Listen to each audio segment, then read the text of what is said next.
It's Monday in Thunder Bay. That means we're talking to John Patemen from the Thunder Bay Public Library.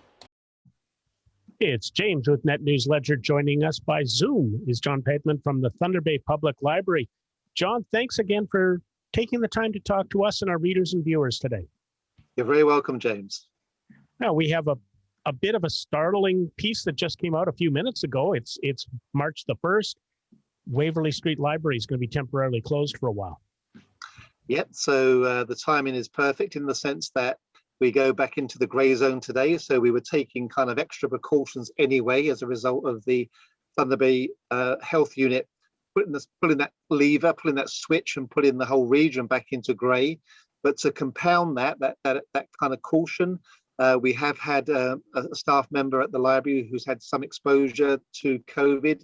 And so following our normal safe and slow approach, we've decided to close that facility down at least until the end of this week while that individual is tested. And then hopefully everything's fine with that individual and we can reopen at the beginning of next week. If for any reason that the process takes longer or there's other issues that become apparent, then we may be closed for longer. It only affects that one library. Everywhere else is as was when we spoke this time last week. And we have informed, obviously, staff, but also the community about this change, this kind of sudden change of plan. There is a lot actually going on at the library. Even if one is closed, the Brodie and the Mary J.L. Library are still open for curbside pickup. And what else can people do at the Thunder Bay Public Library? Well, they hopefully stay home and help us flatten this curve. Yeah, you're absolutely right, James. So we feel like we're doing our part in that messaging around stay home as much as you can, if you can, by continuing to provide the widest range and depth of online services that we've ever offered in the history of Thunder Bay Public Library. So the amount of programming that's there online, either live or recorded, the amount of resources, whether that's ebooks or downloadable movies or reference sources that you can get absolutely free, because of course everything at the library is absolutely free. It's there, it's growing every day. People are using it more and more, and our message is please use that and keep yourself safe and at home if you can.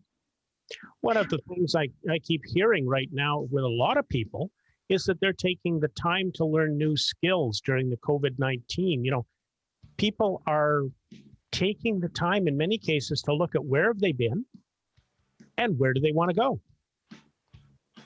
Yep, and the library has got all of the resources that can help you make those kind of decisions.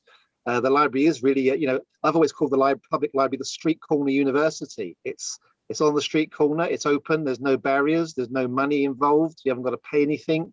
You need no qualifications, nothing to use the library. And you can come in there and you can use our free resources and you can reinvent yourself, you can retrain yourself, you can reskill yourself, which we think is going to be a big issue coming out of this pandemic. And our skilled staff are there to support you through that process. And John, I think we'll leave it there for this week. So stay tuned. We're going to be doing these for our readers and viewers. So, once a week, John and I are going to be talking a little bit about what's going on at the library. What do you need to know? And how do you get involved? And John, thank you very much. Thanks to you, James. See you next week. Take care. Okay. To keep up to date, you have to subscribe. You have to hit that like button and hit the notification to stay in touch.